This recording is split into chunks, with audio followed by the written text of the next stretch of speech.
जय हिंद दोस्तों, आप सभी का स्वागत है हमारे इस एजुकेशनल प्लेटफॉर्म अर्जुना एकेडमी पर। आज का चर्चा का विषय है हिंदी दिवस। प्रत्येक वर्ष 14 सितंबर को मनाया जाता है। 14 सितंबर 1949 को ही संविधान सभा ने ये निर्णय लिया था कि हिंदी केंद्र सरकार की आधिकारिक भाषा होगी। चूंकि भारत में अधिकतर क्षेत्रों में हिंदी भाषा बोली जाती थी, इसलिए हिंदी को राजभाषा बनाने का निर्णय लिया और इसी निर्णय के महत्व को प्रतिपादित करने तथा हिंदी को प्रत्येक क्षेत्र में प्रसारित करने के लिए वर्ष 1953 से पूरे भारत में 14 सितंबर को प्रतिवर्ष हिंदी दिवस के रूप में मनाया जाता है। स्वतंत्रता प्राप्ति के बाद हिंदी को आधिकारिक भाषा के रूप में स्थापित करवाने के लिए काका कालेलकर, हजारी प्रसाद द्विवेदी, सेठ गोविंद दास आदि साहित्यकारों को साथ लेकर व्योहार राजेंद्र सिंह ने अथक प्रयास किए। वर्ष 1918 में गांधी जी ने हिंदी साहित्य सम्मेलन में हिंदी भाषा को राजभाषा बनाने को कहा था। इसे गांधी जी ने जनमानस की भाषा भी कहा था। वर्ष 1949 में स्वतंत्र भारत की राजभाषा के प्रश्न पर 14 सितंबर 1949 को काफी विचार विमर्श के बाद ये निर्णय लिया गया, जो भारतीय संविधान के भाग 17 अध्याय के अनुच्छेद 343 में इस प्रकार वर्णित है। संघ की राजभाषा हिंदी और लिपि देवनागरी होगी। संघ के राजकीय प्रयोजनों के लिए प्रयोग होने वाले अंकों का रूप अंतर्राष्ट्रीय रूप होगा। इस निर्णय के बाद मूल हिंदुस्तानी बोली उर्दू की शक्ल से प्रतिस्थापित हो जाते हैं। ये निर्णय 14 सितंबर को लिया गया। इसी दिन हिंदी के मूर्धन्य साहित्यकार व्योहार राजेंद्र सिंह का 50वां जन्मदिन था। इस कारण हिंदी दिवस के लिए इस दिन को श्रेष्ठ माना गया था।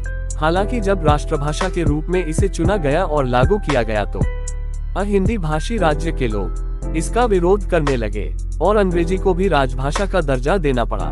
इस कारण हिंदी में भी अंग्रेजी भाषा का प्रभाव पड़ने लगा। हिंदी दिवस के दौरान कई कार्यक्रम होते हैं। इस दिन छात्र छात्राओं को हिंदी के प्रति सम्मान और दैनिक व्यवहार में हिंदी के उपयोग करने आदि की शिक्षा दी जाती है, जिसमें हिंदी निबंध लेखन, वाद विवाद, हिंदी टंकन प्रतियोगिता आदि होता है। हिंदी दिवस पर हिंदी के प्रति लोगों को प्रेरित करने हेतु भाषा सम्मान की शुरुआत की गई है।